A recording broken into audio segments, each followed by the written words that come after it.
UFC Fight Night, Sandhagen versus Font, full card predictions.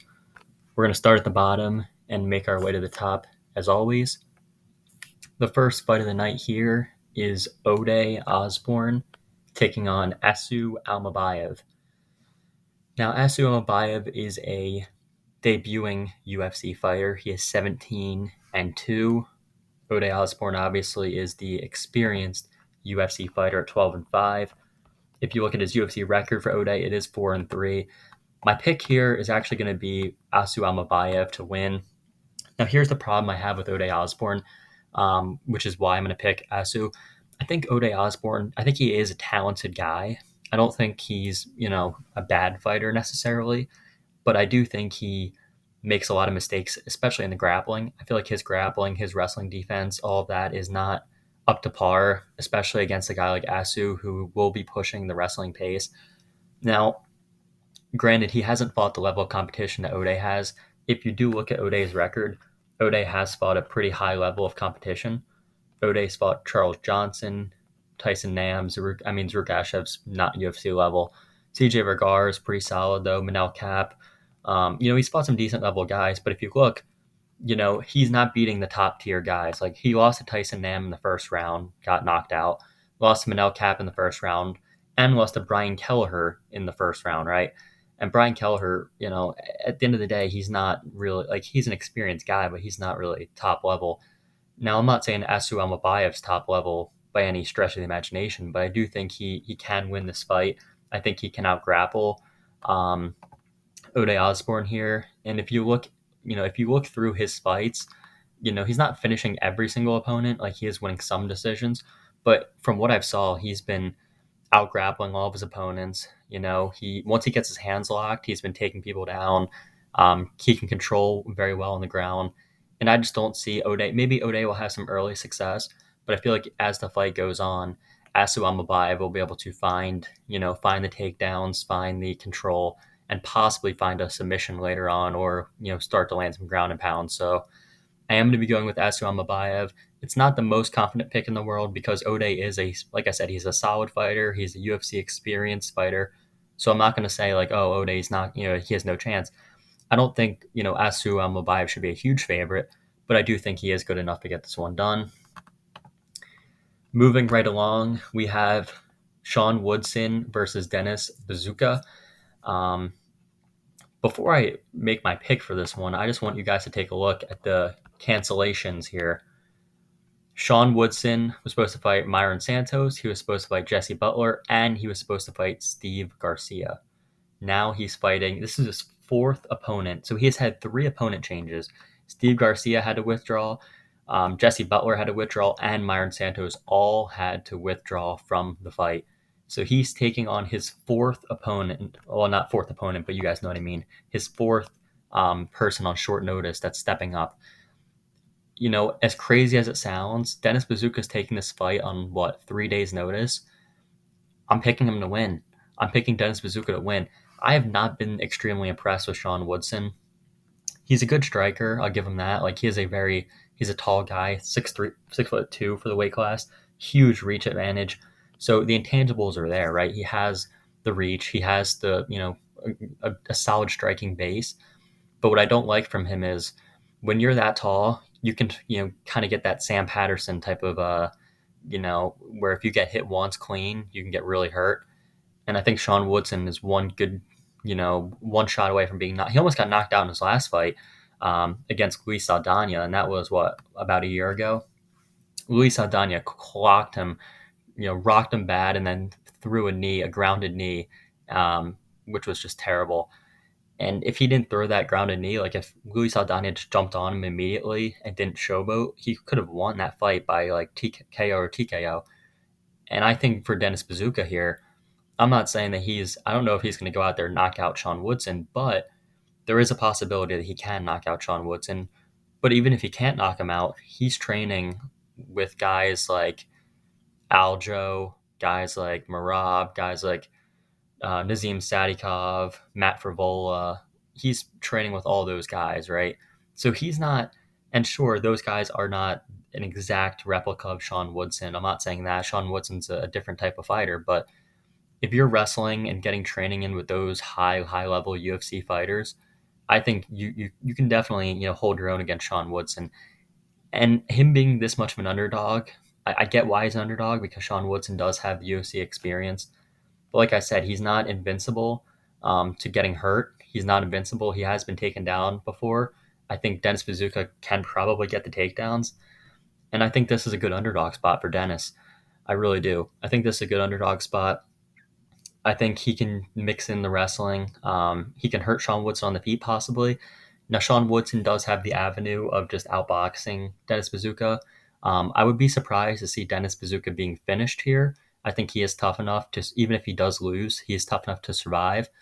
But in a fight where I think it's closer than the odds suggest, I don't think Sean Woodson should be a 2-1 favorite, even on the short notice for Dennis.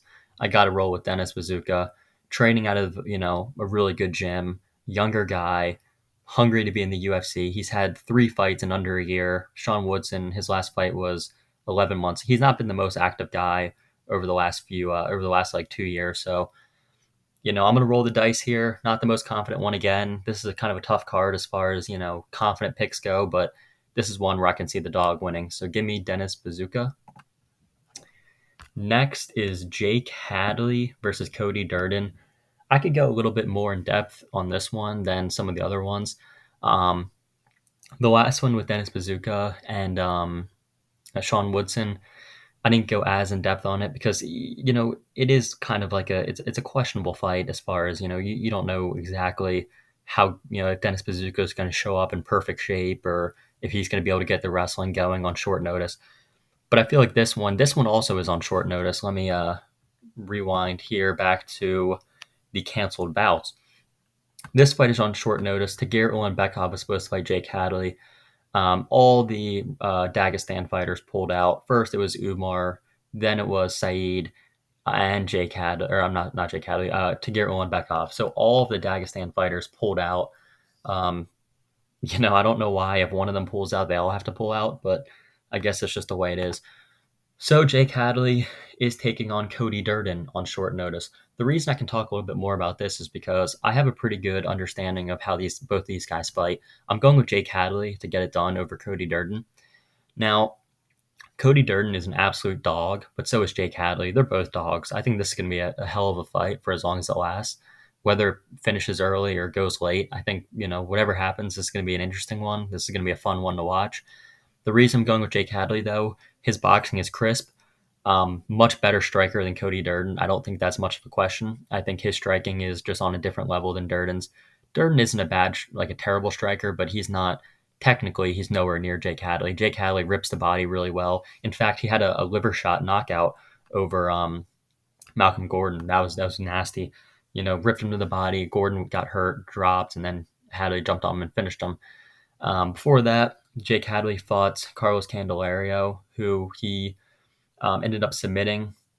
Candelario didn't want to stay on the feet any longer, took Hadley down, and Hadley finished him off his back, submitted him. Durden, I feel like Durden can get the takedowns early, especially. I feel like Durden, he is a good enough wrestler to take down Hadley. But the thing with Hadley is we even saw in his Alan Nascimento fight, Jake Hadley's off his back. He's very good. He's not one of those guys that's just going to sit in full guard and not try to do anything. He will look for submissions. He'll look for opportunities to attack off of his back. He does have very good jiu-jitsu.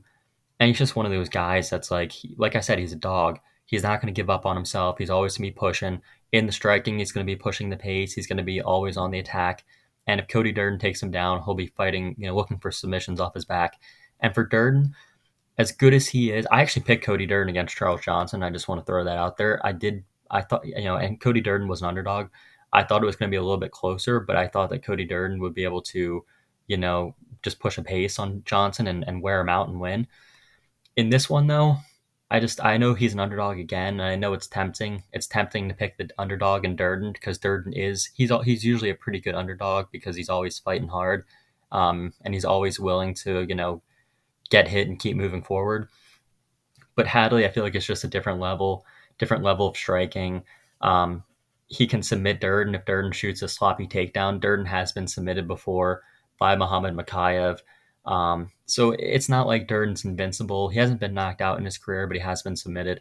So I could see Hadley submitting him maybe in the second or third round, or finding even finding a finish. I know Durden, like I said, he hasn't been finished before, but just because you haven't been knocked out before doesn't mean it's never going to happen. So I am going to go with Cody Durden. Younger guy is. I'm sorry. I am going to go Jake Hadley. Oh, I just said Cody Durden. I am going to go Jake Hadley. I'm going with Hadley. But yeah, I do think Durden is a tough guy, and I do think this is going to be a scrap. But Jake Hadley could find the finish as well.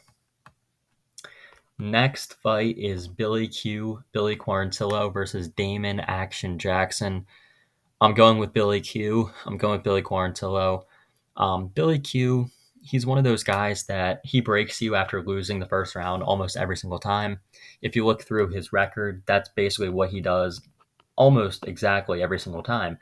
Obviously, he loses to Edson Barbosa. Edson Barbosa is one of those guys where he's just a next level striker. Edson Barbosa's he's just really dangerous on the feet. So him losing there, it wasn't like Billy Q was knocked out cold. Like, he was finished by Edson Barbosa, but it wasn't like he was like put unconscious. You know what I mean? It was a tough fight for him. Lost in the first round. Maybe if that fight would have went a little bit later, Billy Q could have poured on the volume. Who knows? But um, loses at Barbosa, beats Alexander Hernandez, loses the first round, and then what did I say? Loses the first round, comes back and wins in the second, pours on the volume, pours on the pressure, and finishes Alexander Hernandez, who was dropping down to featherweight. That could have played a bit of a factor there, but still ended up winning that. Loses to Shane Burgos, beats Gabriel Benitez, loses to Gavin Tucker, who's also on this card a little bit later, beats Kyle Nelson, Spike Carla, Jacob Kilburn, Kemwell Kirk on the Contender Series. So, like, he's beating most of these guys. There's a few guys that are, going the distance with him and winning, or in the case of Edson Barbosa, finishing him. But for Damon Jackson, I just feel like he doesn't have the cardio to be able to wear on a Billy, because I don't think Damon Jackson's going to finish him in the first round, personally. Now, Damon Jackson has finished people in the first round before. He does have a few finishes early. That Pat Sabatini fight was, that was an incredible win for Damon Jackson. After he heard, the tragic news of his brother passing, and he went out there and just, first round win over Pat Sabatini. Just an incredible, incredible win there. But as far as right now, we just saw him get knocked out in his last fight against Dan Ige 6 months ago. I know Billy Q was knocked out 3 months ago, but I feel like Billy Q, he has the cardio edge here, which is going to be a big factor. I don't think Damon Jackson is going to submit him early, which is his main path to victory. I don't see him knocking out Billy Q. Billy Q is a relatively durable guy, I would say, in most fights. In most fights, he can take a beating and keep coming forward. I don't see Damon Jackson putting his lights out. And if Damon Jackson doesn't submit him early, I think Jackson will gas out and Billy Q will have that classic performance where in the second or third round he finishes Damon Jackson. I can see that happening. So the pick for me is Billy Q. Next is Jeremiah Wells versus Carlston Harris. I'm going with Philly's own Jeremiah Wells here to beat Carlston Harris.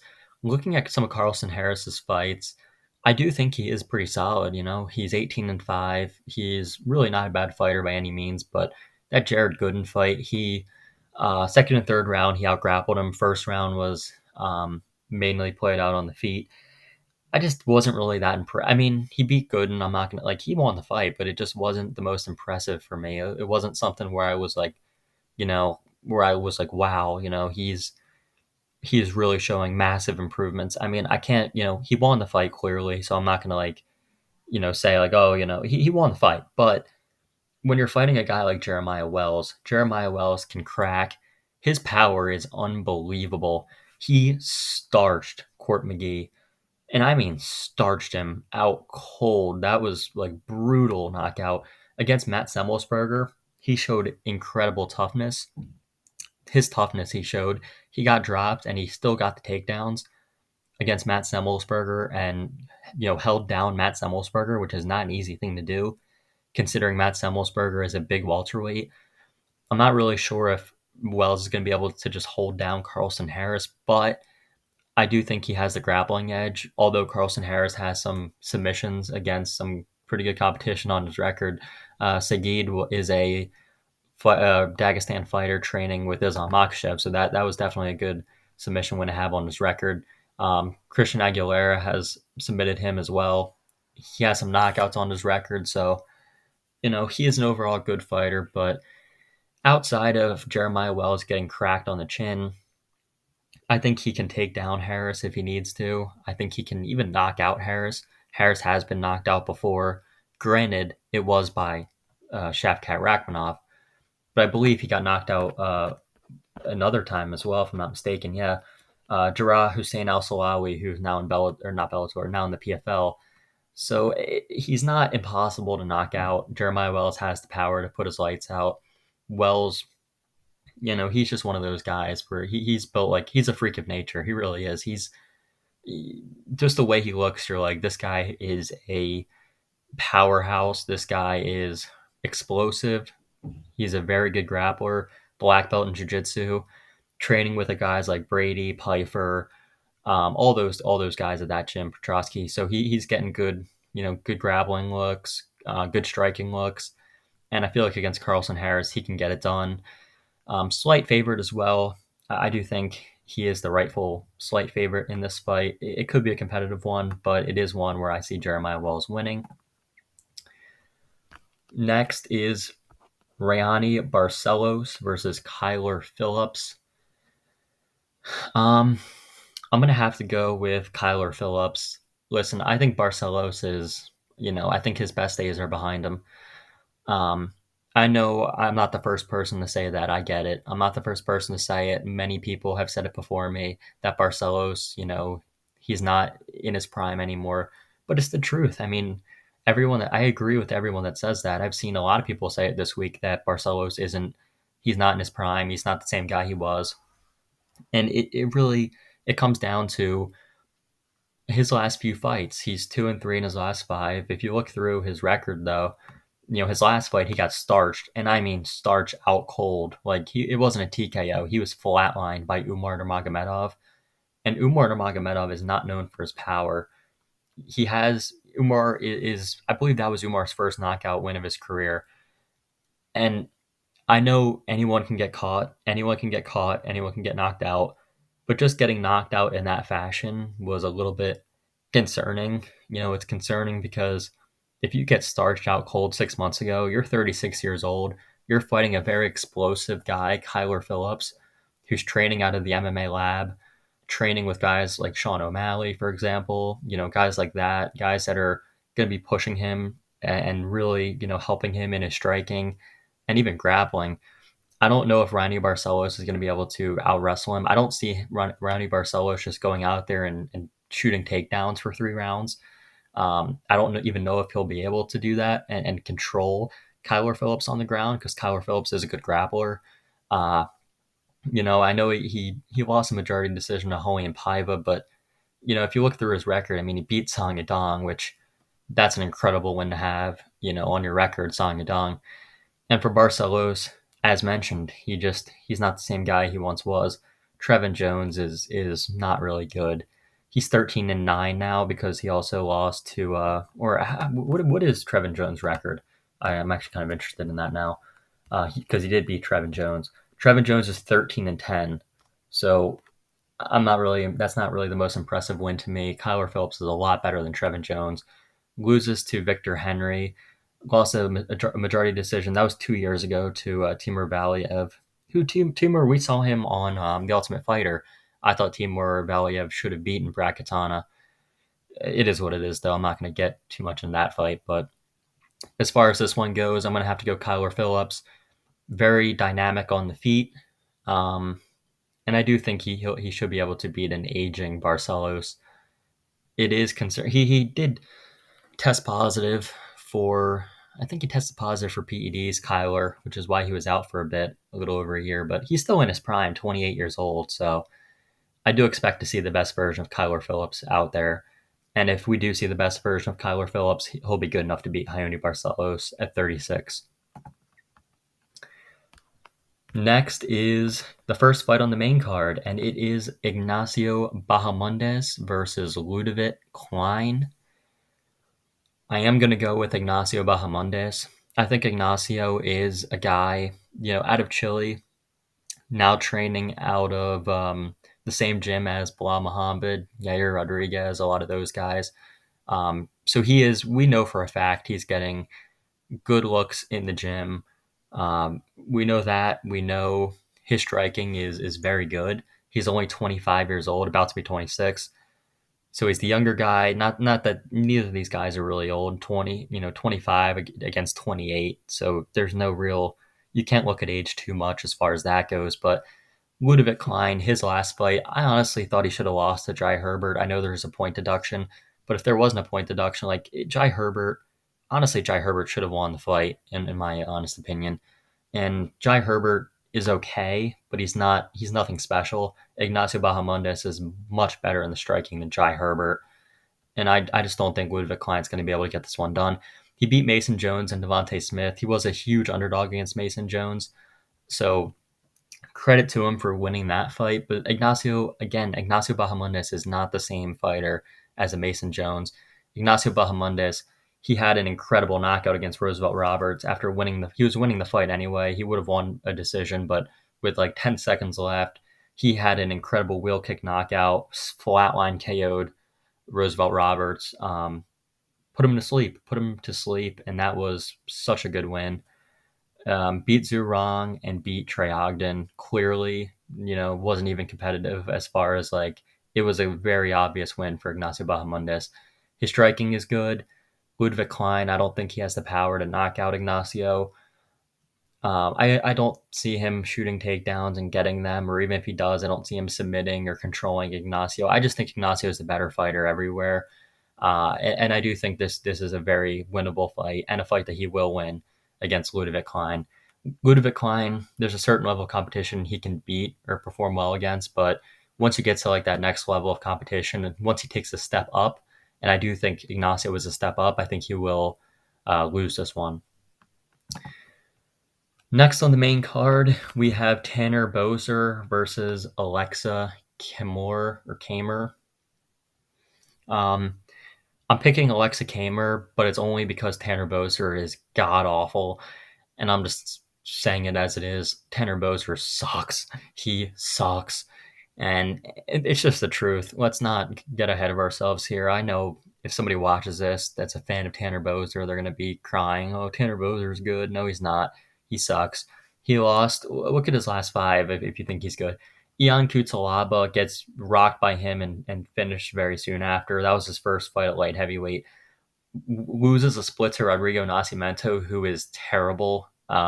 Listen, a lot of these heavyweight fighters, especially at the lower level heavyweights, are just absolutely awful. And I mean, god awful.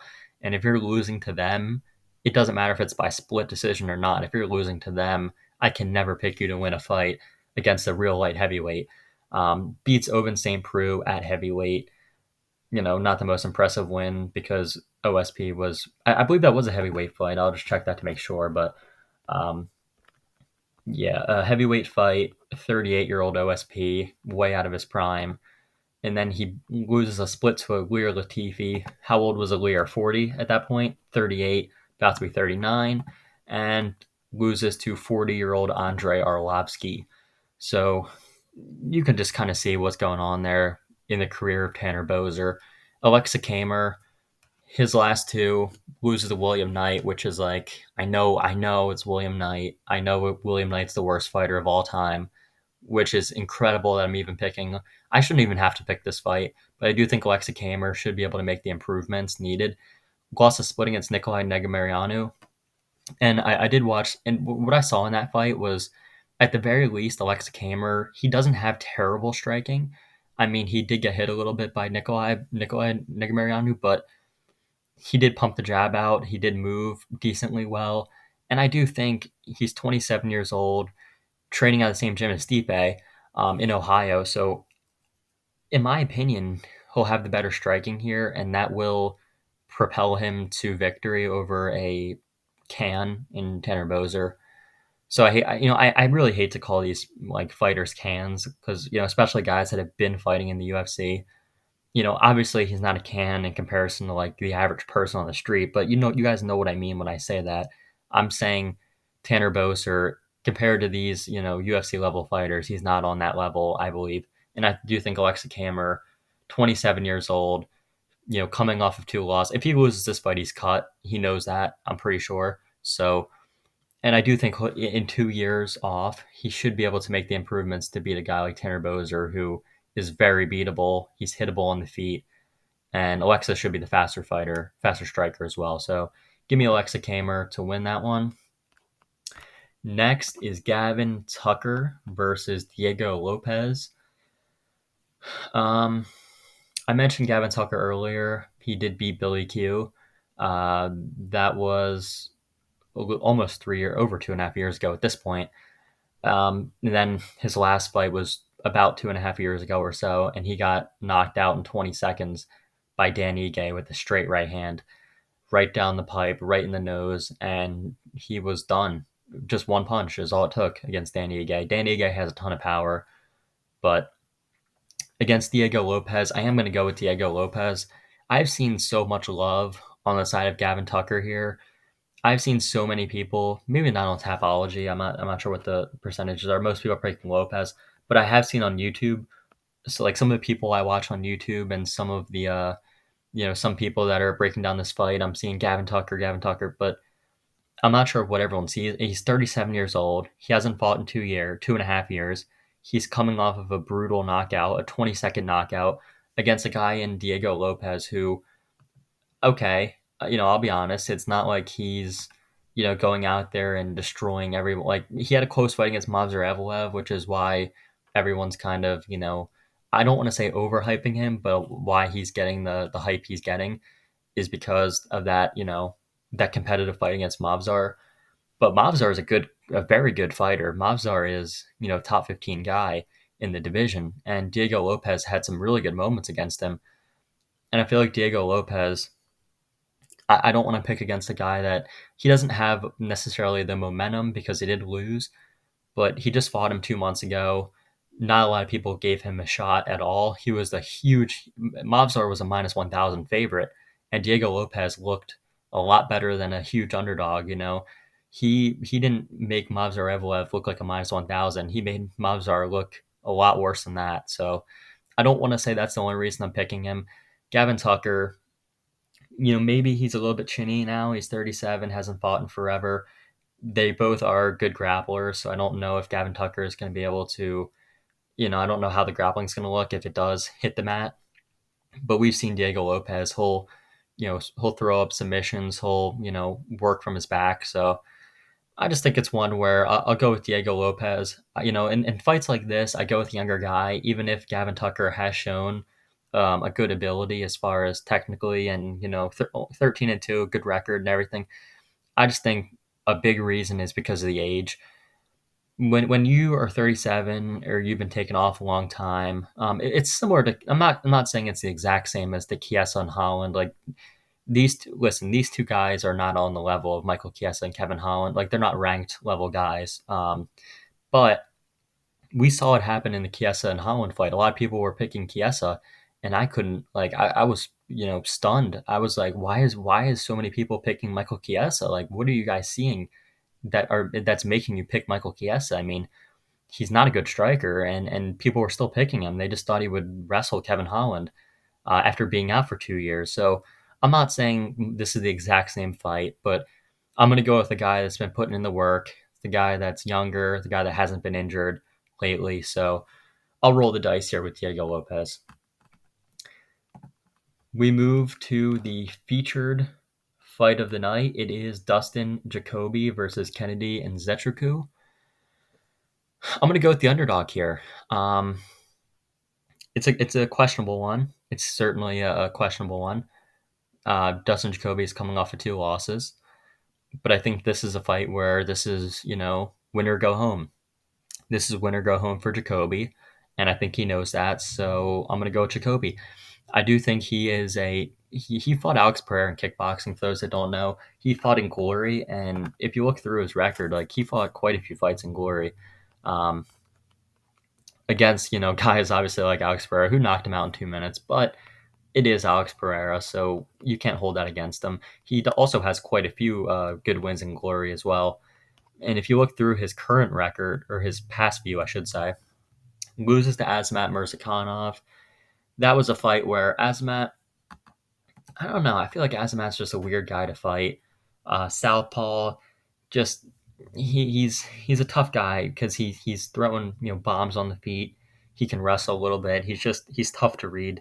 Um, not the best look for Jacoby there, but Azamat is a top 15 level guy, undefeated guy as well.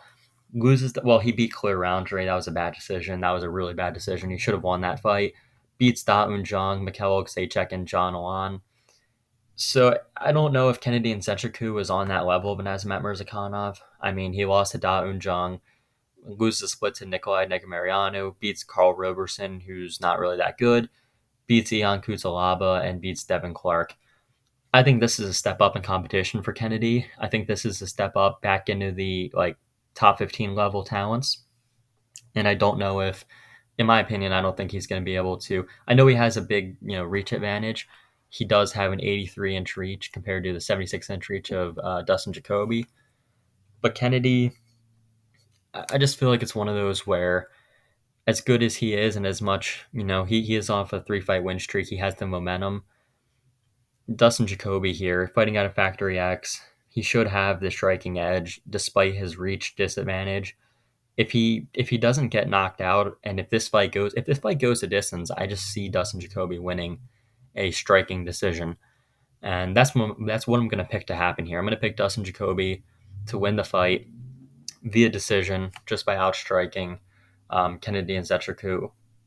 He also has a little bit of power as well, so it's not impossible that he finds a knockout, but my pick will be a decision by Dustin Jacoby here to keep his UFC job.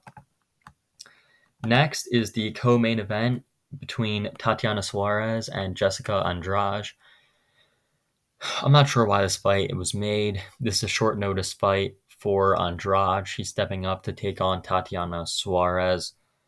And she's probably going to lose the fight. I'm picking Tatiana Suarez. I mean, Tatiana Suarez is better, not in the striking, but she's wrestler. That's what she is. She's a wrestler, and she will be able to take down Jessica Andrade.